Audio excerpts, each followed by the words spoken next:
All right, we have a quorum, and it is 8:30. Call this meeting to order. Roll call, Debbie? Yes. Patrick Brown, Here. Patty Fruling Bogus, Present. Steve Summers, Present. Mayor Charles Smith, Here. Christopher Walton, Mayor Diane Marlin, Here. Mary Alice Wu, Here. Kyle Patterson, Diane Michaels, Mayor Finan, I am here. Alicia Beck, Katina Wilcher, and Kelly Blandon. Thank you. All right, everyone has had the agenda. Do I have a motion to approve the agenda? So moved. Right, Fine. fine. Do we have a second? Second. Mayor Smith, roll call? We don't need just Oh. a yea or Because nay. we're in person. Oh, yeah. This has been a while. All right, all in favor? Aye. Any opposed? Nay? No one? All motion carries. Anyone from the audience wishes to participate or any public comment? None? Seeing none, hearing none, approval of the minutes. The draft minutes were sent out from March 24th, 2023. If I do not hear any changes, do I hear a motion to approve? So moved, Marlin. Marlin, second. Second, Summers. Summers. All in favor signify by saying aye. Aye. Any opposition, nays? Okay, motion carries. All right, so next we have the consolidated financial reports. Yep. So, I'm gonna go ahead and, feel free to ask any questions as far as the March and April financials. Otherwise, I'm gonna go ahead and skip to the May most current and be able to give you a breakdown there. RPC continues to operate at an overall healthy fund balance.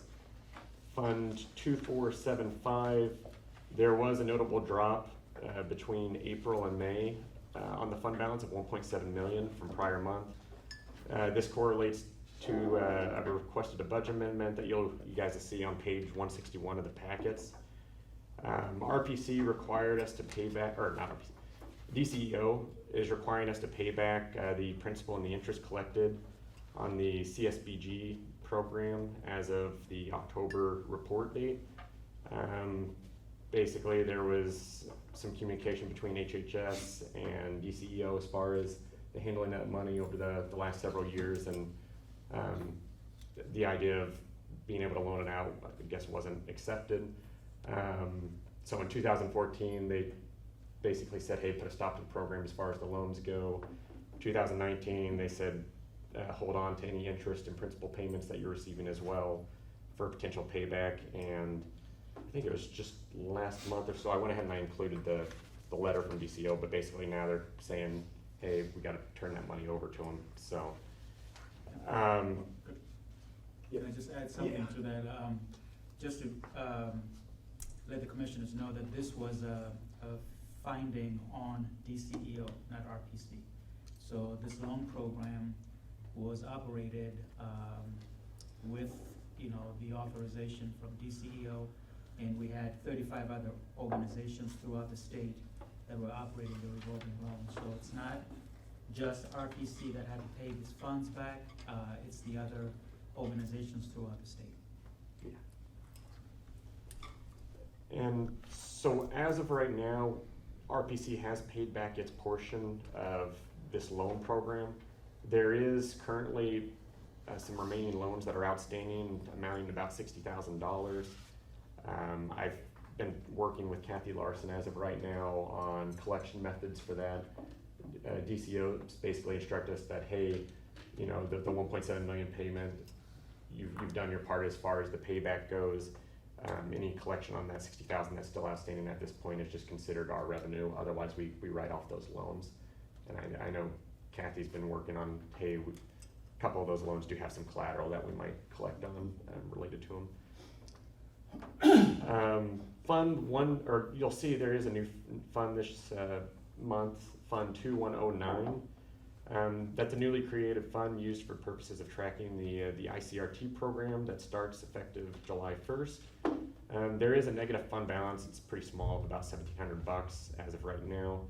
So as part of getting this program on board, we do have a lot of startup costs that need to be incurred. I believe is amounting to about $160,000. We did get a grant modification from DCEO on one of the weatherization grants, and that was pushed through and approved, so no issues there. So, like I said, as far as the negative fund balance goes, we intend to collect on any of that. That just relates to the startup of the program. Let's see. And then as far as, Fund 2110, I'm sure you hear this at almost every single one of these meetings. That one always just runs a negative balance as far as its fund, simply because of the fact that it's a reimbursement program. So we're constantly paying out the cost up front and then getting reimbursed by the state agency. So, any questions? All right, do I hear a motion to approve the consolidated financial reports for March, April, and May of 2023? Second.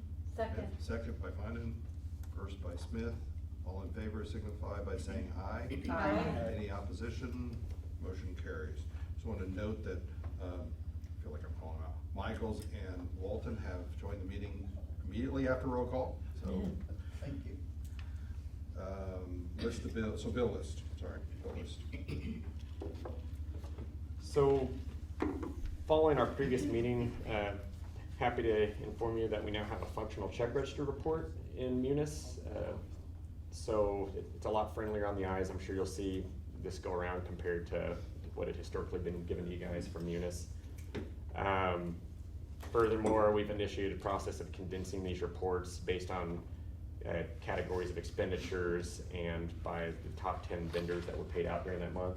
So that's included in those packets as well, in case, feel free to ask me questions if you're saying, hey, I don't recognize this vendor, what's going on, why the fluctuations, I can give you answers there. Most noticeable presence you'll see is in the April summary for the top vendors. We had Ameren that we paid out over $2 million related to, and that, of course, is related to the LIHEAP program that was going on during that cycle. So, and then, of course, as far as the agenda goes, presence of the phrase "no report" on the agenda just indicates that there were no payments via check or ACH during that particular month. So, and there's usually not a lot of activity anyway as far as Fund 474, 475 goes. So. Okay, any questions?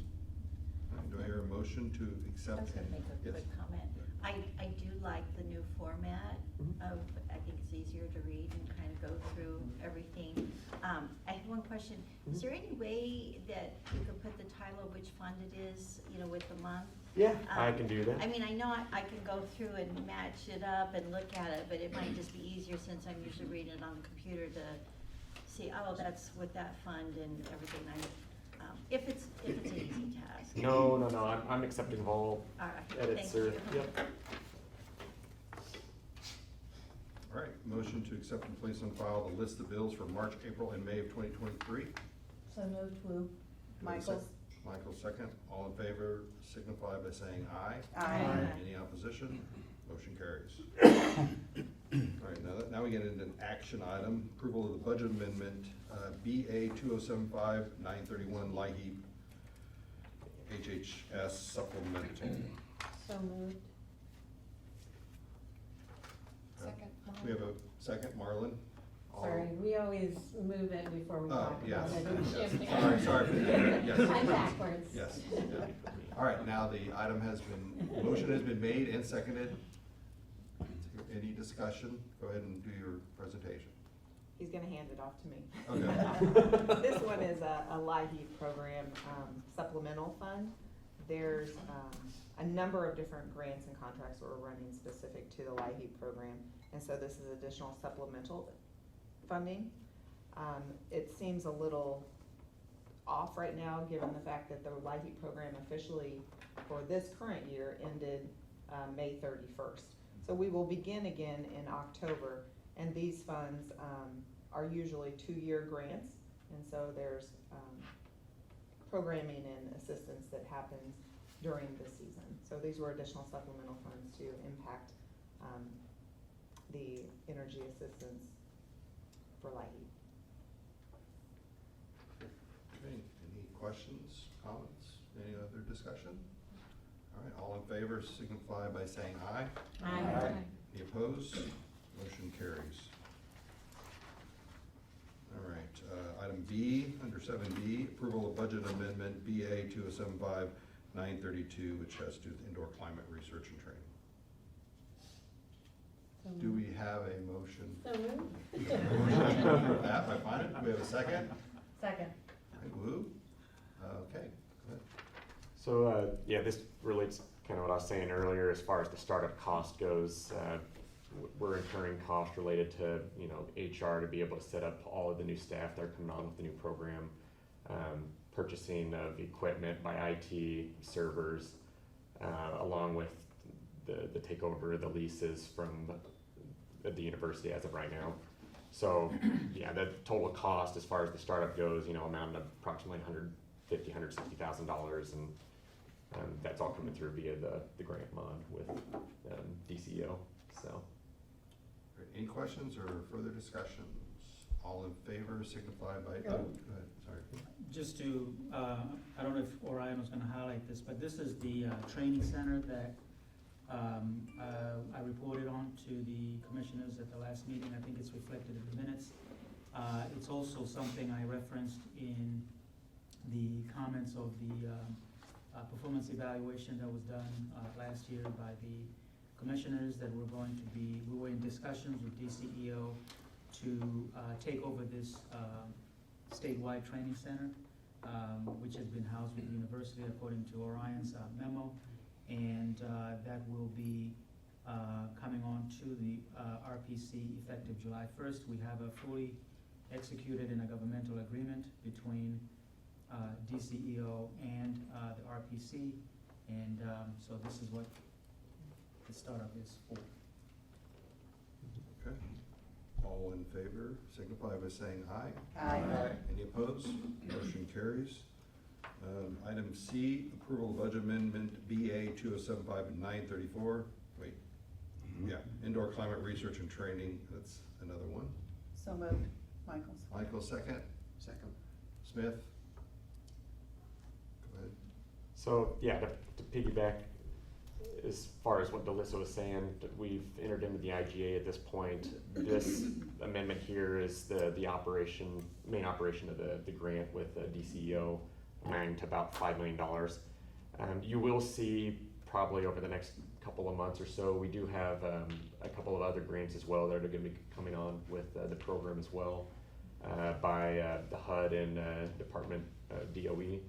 So, and I believe those amount to anywhere between 2 and 3 million as well, along with a few smaller grants as well. But yeah, this is basically main operation of ICRT at this point. Just to share with the commissioners, we also have, as of yesterday, the university was leasing space for this training center at Research Park, and those leases have been assigned to the RPC, so we are gonna have a presence at Research Park at least until 2026. That's great, good. All right. No other discussion? All in favor signify by saying aye. Aye. Any opposed? Motion carries. Next, we have approval of, I'm gonna say BUA for program repayment. Do we have a motion to accept that? Or approve that motion? So moved. Okay. Second. Second Summers. All right, discussion, and go ahead with your presentation. So once again, yeah, kind of what we talked about earlier as far as the drop in fund balance of 475, Fund 475. This is the repayment of the principal and the interest that's been outstanding related to the CSBG program. And yeah, DCO required us to have it paid over to them by June 9th or something like that. So really we're at this point asking for your approval as far as to make sure the budget reflects the expense that had been incurred related to it.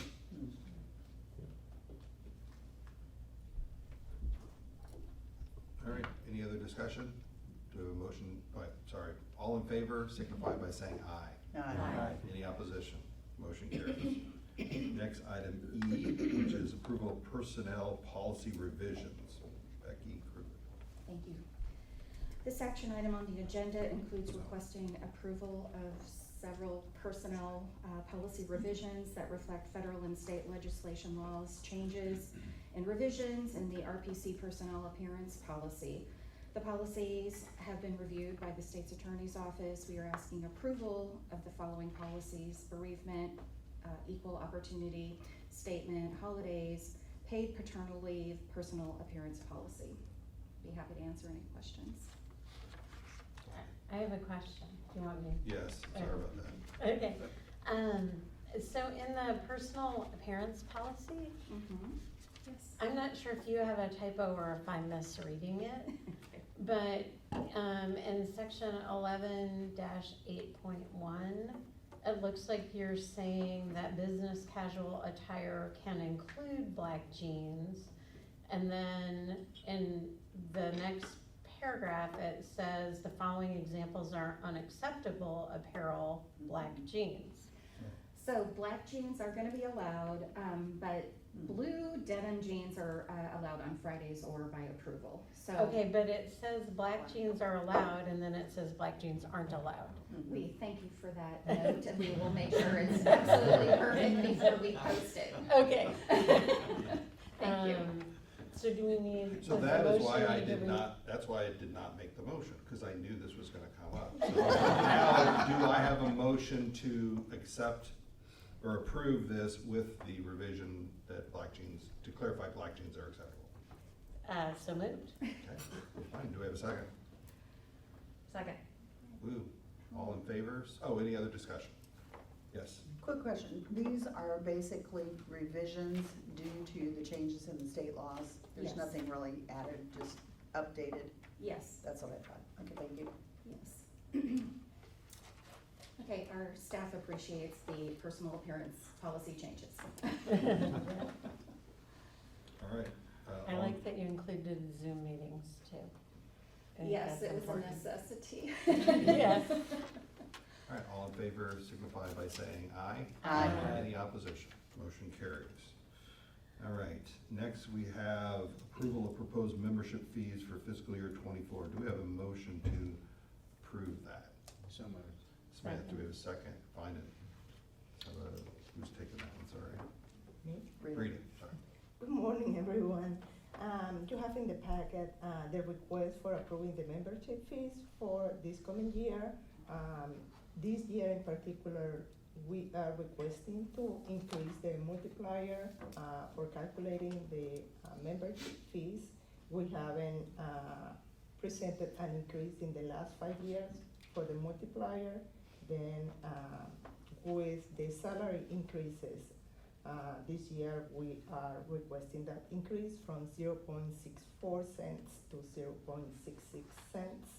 And as always, we are doing the estimations based on population using the ACS data from 2021. These fees and the scope of services was approved by the RPC Technical Committee at the last meeting that we had with them. Any questions, please let me know. Anyone have questions? All right, all in favor signify by saying aye. Aye. Any opposed? Motion carries. All right, we are at item G, 7G, approval of proposed RPC fiscal year membership work plan. And do we have a motion to approve that? I already talked about it because I put both together basically, the Oh. work plan. Okay, so we've With the kind of already talked membership about that. fees. All right, sorry. All in favor signify by saying aye. Aye. Any opposition? Motion carries.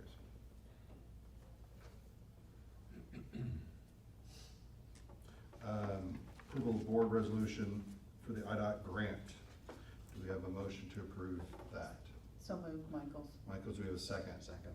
Smith, go ahead, read it. Okay, back in May, we submitted a grant application through IDOT for completing a Champaign Urbana Active Transportation Plan along with a 10-minute walk to parks analysis map application on our website.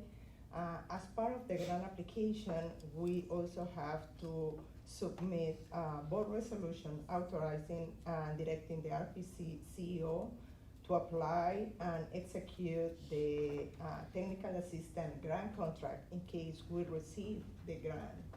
Then that's a requirement of the grant. What I'm requesting today is to approve that board resolution, that if we receive the grant, we are ready to go ahead and for the CEO to sign the contract and receive the funding. Are there any questions or comments or discussion? All in favor signify by saying aye. Aye. Any opposition? Motion carries. All right, now we're out of action items. Head Start management report. Sorry. Oh, go ahead. Branda's not here. Her report is included in the packet, but what I did want to highlight for the commissioners, first of all, is to thank the county board for approving to use ARPA funding that the county received for the purchase of an early childhood learning facility for our Head Start program, which is located in Champaign. It's on Round Barn, I forget the actual address, it's 5007. 2005. Oh, Round Barn. 2005 Round Barn. We are scheduled to close, or the county is scheduled to close on that on Tuesday? I think so. On Tuesday. But what I did want to highlight, and I want to first of all thank the county executive for taking this on our behalf and having us present this to the county board. At the last meeting, I had reported to the commissioners that we were having discussions with Betty's daughters on how to best honor her contribution to Champaign County. We felt that it was befitting to name this facility after Elizabeth Murphy. We presented this to the county board, the county executive, and the county board approved this unanimously, that this facility be named the Elizabeth Murphy Early Childhood Education Center. We will have an open house on August 11th. We're pretty pleased, I think, with the work that has been done to renovate the facility. I think it will be not only a safe but a state-of-the-art learning center for our children and families here in Champaign County. So just wanted to highlight that report for the early childhood program. Great. Any other questions? All right, do I hear a motion to approve the Head Start management reports, including financials and service area reports for February, March, and April 2023 as presented? So moved. Marlon, second? Second, Michaels. Michaels, all in favor, signify by saying aye. Aye. Any opposition? Motion carries. Program division updates, Finance Director Smith. So, last meeting that we had, just talking to you guys about, you know, we're currently working on SSRS reports, which is basically, you know, reports that are outside of Munis that have to be built out from scratch. You saw the one in the packet today as far as the check register goes. In addition, I've been working with Joel Palmacki. We finished on a fund balance report for the Treasurer's Office. And we've been in the process currently of making several minor modifications to some of the existing reports that are out there. And we're now trying to take start taking care of the cash receipts report and getting something built out for that. Hopefully to, you know, facilitate an easier reconciliation of the bank statements going forward and make things a little bit easier on both RPC and the county from that perspective. In addition, we're working on the budget process currently with the county. Staff are actively involved in preparing for the calendar year 2024 budget. Ideally, our timeline is to follow that of the county's timeline. So far, no issues there, just, you know, keeping everyone busy.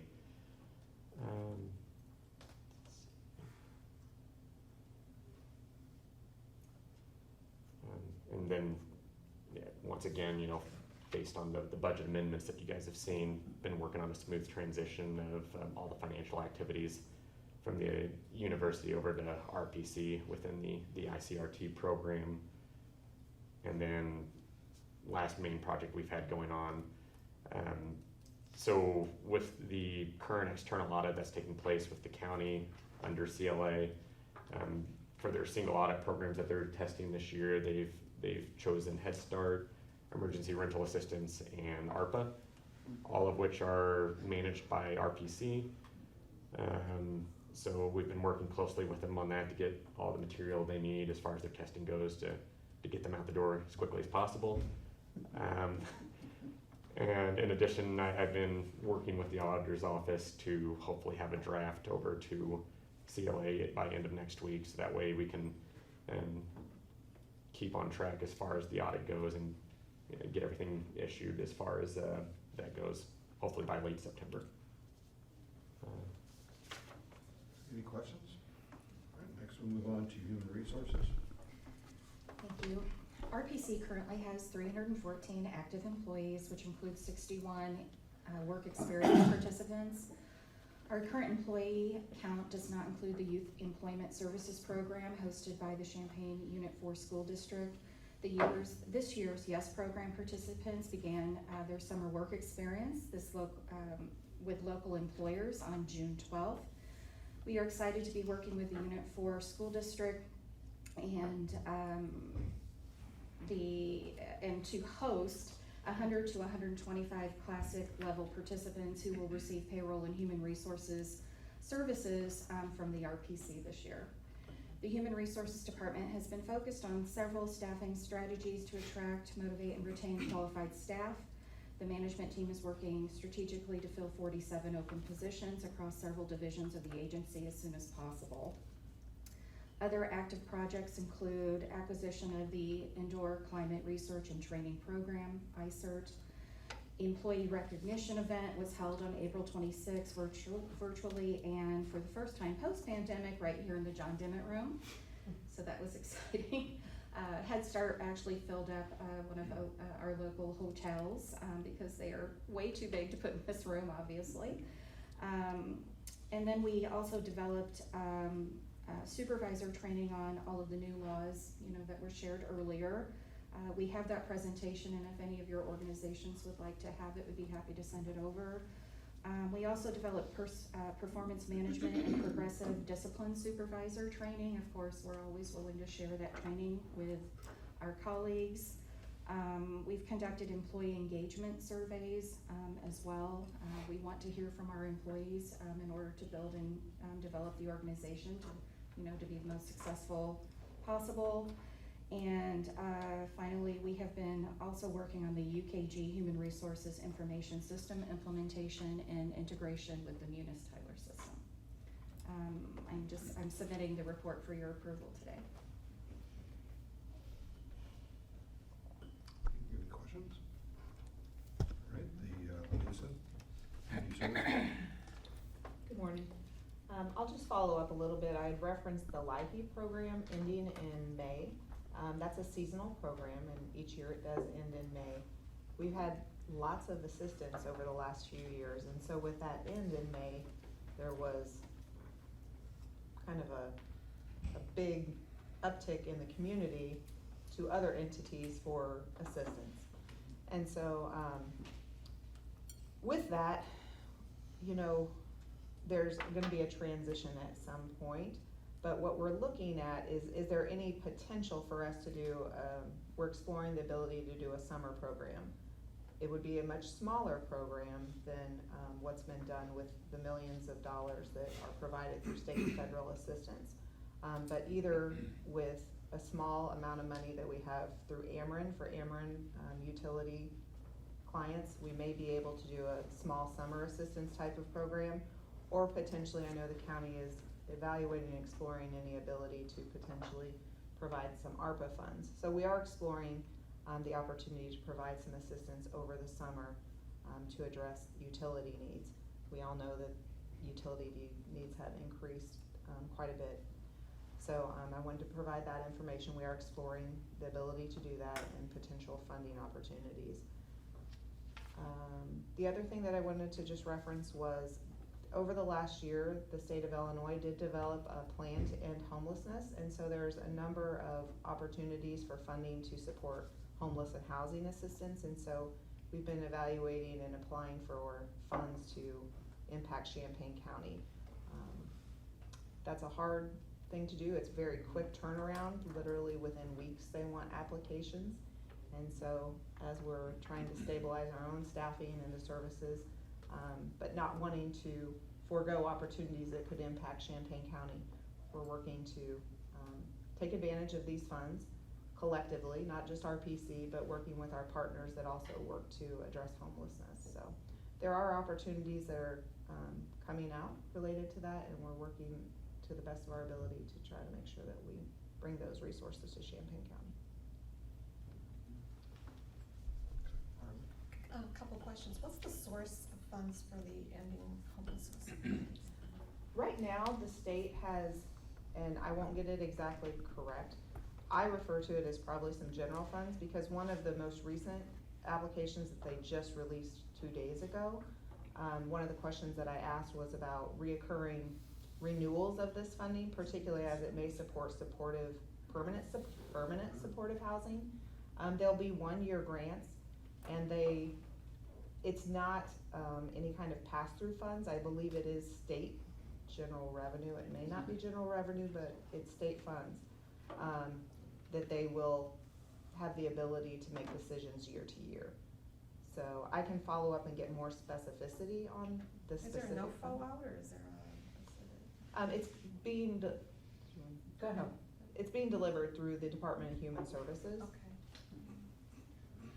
And one other question, unfortunately, all the LIHEAP millions have ended at the same time. Electricity costs have skyrocketed, so I know township is being swamped, Cunningham Township is being swamped with requests for assistance. Do you have an idea of how much the funds would be if you do get some?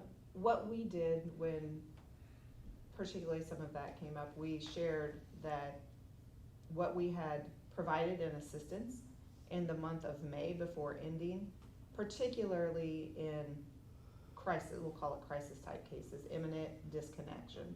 And based on that, in order to provide that same level of funding during the non-season of LIHEAP, you'd be looking, we collectively would be looking at, I think around, give or take, probably give, a little over $750,000.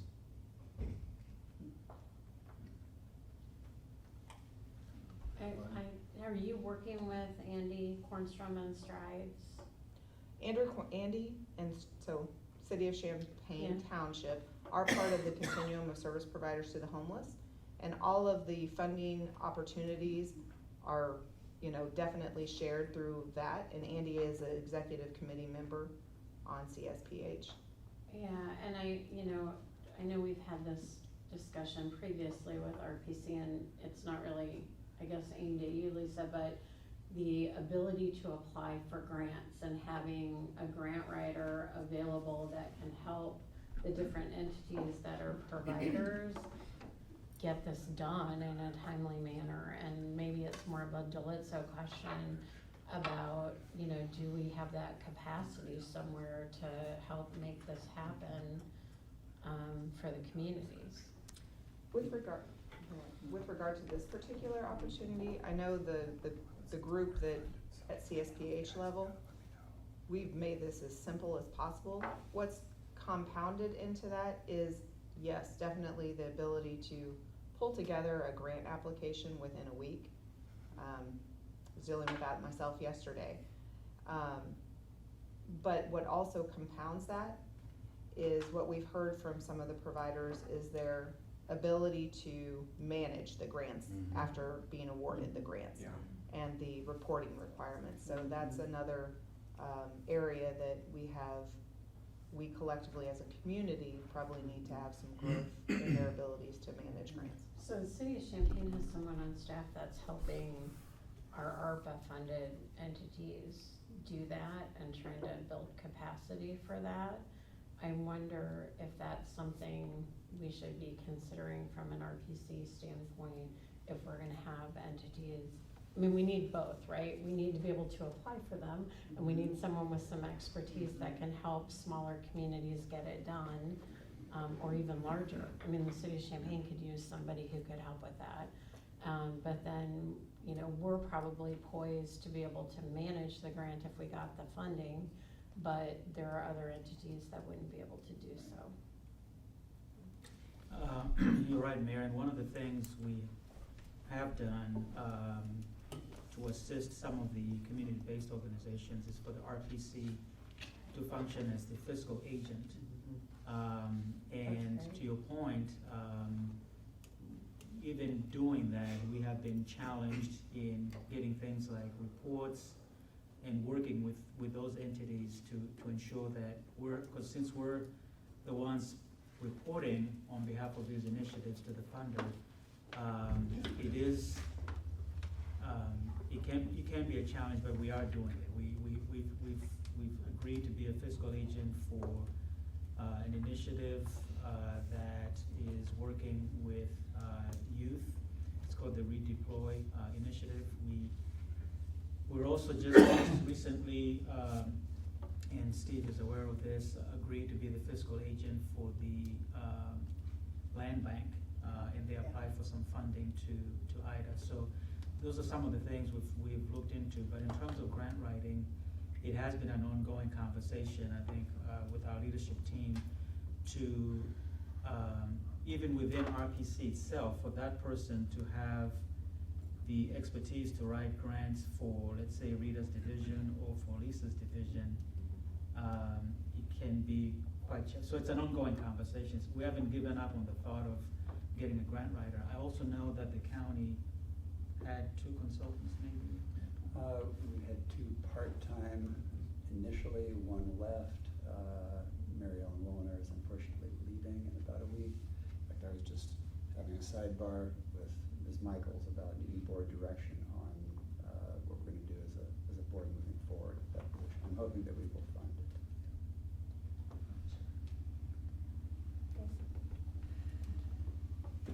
If I can backtrack a little bit, on the homelessness ROE, they probably have a list also that I would assume you're working with them for getting a list of people that could apply for the help with that.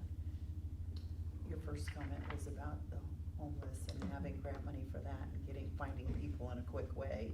And I think they may have an avenue that could help you find them in a quick way. They are indeed a member of the community continuum. I thought so. And then the other part, once again, I'm gonna backtrack a little bit, is the help with the utilities and the townships, and that would cover all townships in the county, correct?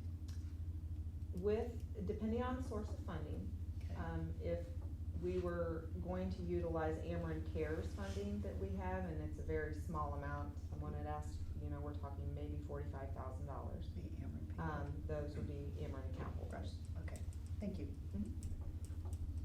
Any other questions? Maybe a quick comment, Mr. Chairman. This was an issue I think I've reported to the commissioners before in terms of LIHEAP and some of the legislative efforts we tried this past session to, we had a bill that was sponsored by Senator Elja Sims, and it was intended to double the surcharge that is collected, and that's what funds the state LIHEAP supplemental fund. And the doubling sounds like it's a lot, but it is, right now, it's like 48 cents a month is what residential customers pay, and what we were proposing was 96 cents a month. So essentially, $5 and some cents increase over a year. And that would have funded an additional $100 million in state supplemental state LIHEAP funds. We were in agreement with the regulated utilities who collect the surcharge. We negotiated this, we were all in agreement. The utilities were on public record that they would support of increasing the surcharge. Unfortunately, as it came to the last hours of putting the budget together, we did not make it into the budget bill. And so I think with the types of activities we're seeing locally with our townships, and we've heard this in other parts of the state. I think that will give us more ammunition to go back to the General Assembly, maybe during the veto session, to try and get something done so that relief can be provided to a lot of households that are struggling with a 40% increase in utilities. All right, moving on, planning and community development update. Well, continuing with the topic of grants, we have been really busy preparing grant applications. Lately, at this time, we are working with the City of Champaign, the City of Urbana, Champaign County, and MTD on reapplying for the Safe Street for All grant, the SS4A grant, which is due on July 10th. We are working on reducing the funded request from $25 million to $10 million, and the reason for that is that if the grant that we are submitting is for $10 million, we'll have priority consideration, and will be more likely to be funded. Then we are working with the agencies to submit the grant just for items that are considered safety issues, and then for the agencies to pay for the other recommendations that are part of the grant. Let's see how that goes. But that's what we are doing at this time. When we had the conversation with the USDOT staff about the grant application that we submitted, they were pleased with the application in general. What they told us was that the application was cumbersome in the sense that we were applying for 4 projects in one application. And then it was difficult for them in terms of the cost of the project and all that we were asking for. That's why we are trying to make it more simple and less costly. Let's see how it goes. That's the goal. We are also working on preparing an HSIP application for the Race Florida intersection in the city of Urbana, which is due next Friday. Then that's another thing that we are doing at this time. We are also working on the Long Range Transportation Plan 2050. We are out there doing public outreach. You all received the Champaign Urbana Transportation Survey. We have attended so far 4 different events. We have been at the Illinois Marathon, the Champaign Farmers Market, the Urbana Farmers Market, the Juneteenth event at Douglas Park. Will be tomorrow at the Jerry Roads Day in Urbana. Then will be the following Friday at the 61874 Festival in Savoy. And then the following Saturday will be at the Music by the Lake in Mahomet. Then we'll be covering all the communities, and then after July 9th, we'll start the second round in all the communities. And our goal is to attend at least 15 different events. So far today, we have received 193 surveys and 108 comments on a map that we have available when we go to those events. When we go to the events, we talk to the people, we distribute the 21 question survey, or we ask people to provide comments on the map. And on the map, they can select a specific location, provide detailed comments about that specific location in terms of the mode of transportation that they are using, and specific comments regarding if they like or don't like that specific location or any concerns that they have about that specific location. And I have specific information about how many surveys we have for each of the different communities and how that relates to the population on each of the communities, because we track that based on how many surveys and the population that we have, to make sure that we are evenly distributing or counting the surveys received and the population. At the same time, we are doing all the demographic, transportation, and environmental analysis as part of the existing condition for the long-range transportation plan. And we'll be having the second LRTP steering committee at the end of the month on June 29th. One thing that I want to mention to you that we discussed at the QATS meeting and at the RPC technical meeting, and we'll be discussing at the LRTP steering committee, but I want to make you aware is what is going on with the population. There are a lot of issues with the data released by the census, significant issues with the data. And population and households is the main input for our travel demand model and our land use model. We have done a lot of analysis on that data, looking at the census data and looking at the ACS data. If we use the data from the census, the latest released data on May, and we project that data into the future for the purpose of our land use model, and the output is used to project traffic volumes into the future, the trend is negative, which doesn't make sense at all. Then the other input to our travel demand model is households and how the household distribution is here in our community. Doing that analysis, we realized that, sorry for saying this, but it looks like the way that the census counted the household distribution was like they tried to match the households based on what they could between one household, 2 members of the household, 3 members of the household, and what was remaining was thrown into 7 households of 7 or more people. And then when we look at the numbers don't make sense at all. Yeah, the analysis is just, doesn't make sense at all. Then staff, we as a staff had a meeting, look at all the data that we had, and because we need to move forward with doing the modeling for the purpose of projecting into the future, we are more confident, we have more confidence on the data that we used for the previous LRTP and the projections that we did for this year with the previous data. Then we are going to use as base data for projecting into the future, basically the projections that we did from the previous LRTP.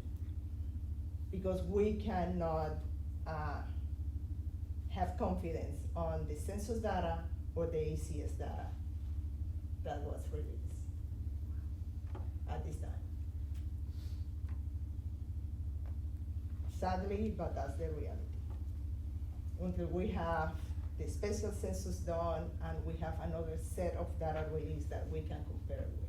So are you recommending more communities do a special census than just, I mean, I know Urbana's doing that, Champaign is contemplating it, but what about all the other entities within the county?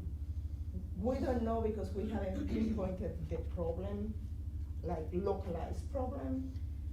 Because of the cost, does it make sense for RPC to do that? So that, I mean, pinpoint the problem so we know which entities need to do the special census?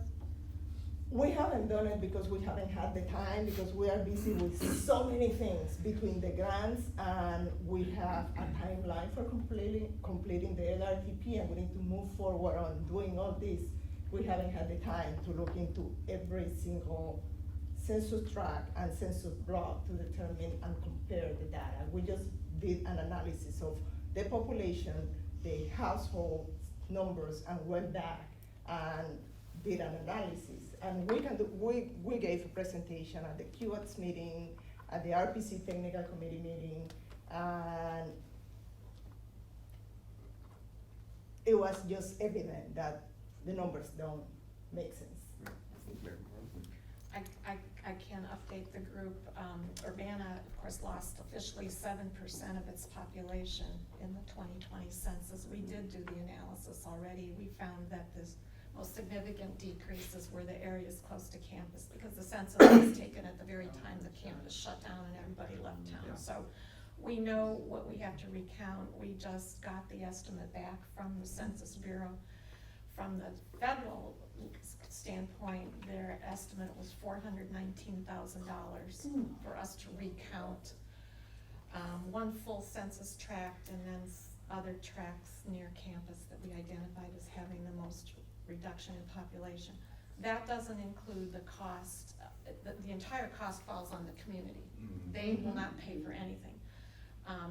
The community also has to supply a dedicated office space, dedicated computers, secure storage, everything you need to set up an office. So if more than one community in the county is gonna do a special census, especially if it's Savoy, I just saw Savoy might be considering, it would make sense for us to try to, well, I don't know if we can even share office space for two different I don't know if communities. they will be able to do the special census at the same time for the three communities. So we were looking at doing it, and of course you have to have a time window that makes sense when campus is in session, so we're looking at between, I think we told them February to April of 2024, which is, right around the corner. But that's the estimate we got.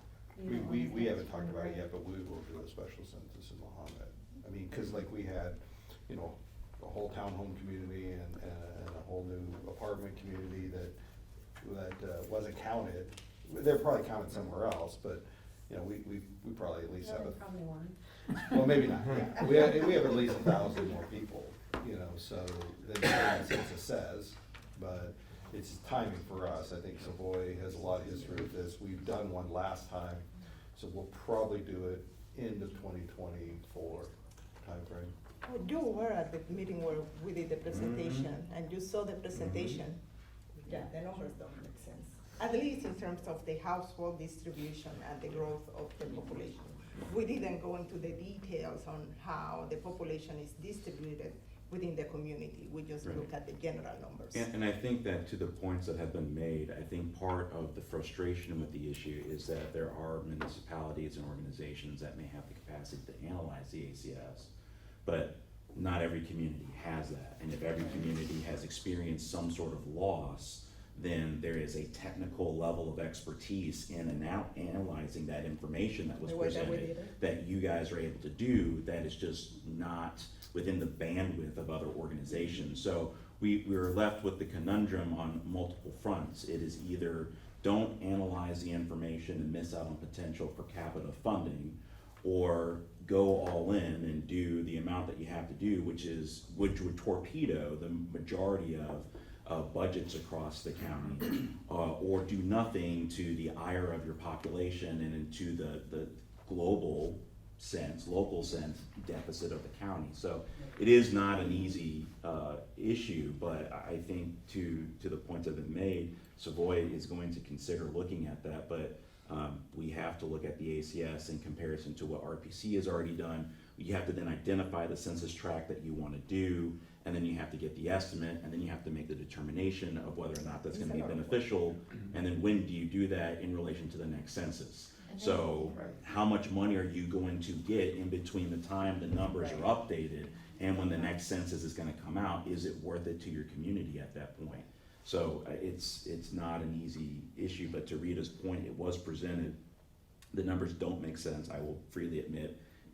I did take a look at some of the ACS stuff for Savoy, and I had more questions than answers, but I'm not able to sit there and just pour through that all day. So I see the issue, but I don't know what the solution is.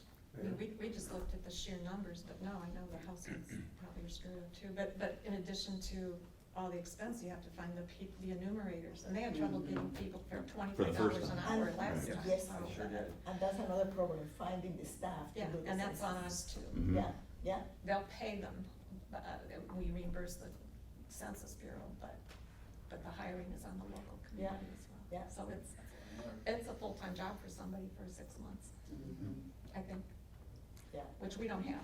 And that's, Yeah. I agree, I mean, for a community like St. Joe, I mean, we lost numbers. I don't know how or where, because, yeah, at the very least, I thought we would stay status quo, cause I realize we haven't had a lot of growth. But to go and, to the extreme, and we've already talked, it's just out of the question for us to pursue it any further than that, cause we don't have the staffing, we don't have, and the finance to do it, would it be worth it? So now if we had a big growth spurt between now and the next census, that would be something we would look a little harder at, but we would have to determine, is it worth the time and the money to our community to go forward with that? And, all of this discussion makes me wonder if we ought to be doing an analysis of how much countywide we are losing, and whether a contribution from, everybody relating to this, as opposed to, particularly with the smaller communities, like, does it make sense to help the smaller communities do it so that the county as a whole, gets the benefit of it? Cause there may not be enough dollars for St. Joe alone, but St. Joe's increase may help the county numbers, right? And, maybe we don't have staff capacity to do that or figure it out, but it seems like countywide it's just a disaster. Is there a limit to the number of special censuses that can be? Do one. You can do one between. One per community. Per community, Right. yes. Is there a potential, as we're talking about this, to maybe dive a little deeper and see if there might be any type of legislative support for maybe a community grant that will help rural communities, or at least, the communities in our county to offset this? So I know veto session's coming up and a lot of things don't necessarily happen on that, but is this something, Delitza, that you see that might be legislatively where we could press and then maybe get letters of support to see if there's some sort of funding that the state might be able to give? I'm sure everyone's gonna ask, but I mean, to St. Joe's point, and even to Muhammad and Savoy's, I mean, There's one more thing. is there? One more thing that I Yes. want to make Yep. also aware is that we got the new urban boundary for the MPO, and the MPO boundary has been reduced because the new guidelines used to define the urban boundary. Then because has been reduced, Mahomet is not part of the urban boundary. Well, Mohammed's space they gave us the other day pretty much like doubled to where we were before, Yes, but which even we're gonna with- reply to them, which is. Even with there's- that, yeah. because the gaps and all that, Yeah. then it's not part of the MPO, then it will not be part of QX. But with the reduction in population, then we'll have less funding coming to the MPO. Then, that will affect the funding that we'll be getting as MPO. It's not significant, but will be less funding. Just one more little bit of trivia here also, when we were focusing on which tract, selecting the tract for us to recount, the tract, they changed the rules between 2010 and 2020, so you have to include one full census tract plus adjacent blocks, and they have to be, census blocks have to be touching each other. We discovered that between 2010 and 2020, the boundary of the very tract that we wanted to count, the campus area tract, the border had changed. They moved it from the east side of Wright Street to the middle of Wright Street, which then meant it went into the city of Champaign, and we couldn't use the tract we actually wanted to count. So that's why our estimate also was more costly, because we're having to count more blocks to get at the same population. That'll skew your numbers. Yeah. Did you have anything else? You good? No, I was just curious if that was an option that we may want to consider, since there's clearly a desire to see what possibilities are out there. I didn't know what you thought the feasibility of that would be, or the likelihood. Something definitely we can look into. I'm trying to remember where the funding came from. Was it DHS For what? for the census? They funded. When we did the census, they provided a special grant for us to help with the census, and there's a possibility that through DHS. It was through DHS, Perhaps yeah. we can ask for that. Yeah. Okay. Right, but less reliant on the federal government. I was curious if there might be state type funding. Like, is this something that we should ask our state legislators to see if there could be a push? Absolutely, yeah. I think that's our I think that's an excellent idea. Our end tool was down too, because we had 32.7% of our population didn't even return the census. Okay, so we are skewed too. So remember that they kept our population at the same. But we know that we're growing because there's not any available housing, apartments are full. So it's evident that the census is definitely helping our community as well. Yeah, not trying to, add more onto RPC. That's why I'm specifically saying, like, is there an ability to look for additional funding that can offset that? Because I know we're already tapped out. So if there's not capacity, then don't worry, but if there is. No, we'll definitely, I'll look into it, I'll work with you. Thank you. And we can do the analysis. Currently, we are really, really, really, really busy because of the grants and the long-range transportation plan that we need, but we have the expertise to do it. It's just right now, we don't have the time and the staff to do it. Later, yes, we can work on that, because we have started doing that kind of analysis. Okay, anything else from you? That's a lot. Yes. Great news. All right, workforce development, Justin's not present, and then also the report was included for data and technology. Next. I did have, briefly, just a report for workforce. Okay. They're currently in their application window period where they're taking applications for the Better Job Scholarship, which supports veterans, low-income or skill-deficient residents by providing a career assessment, career guidance, supporting picking a vocational education program.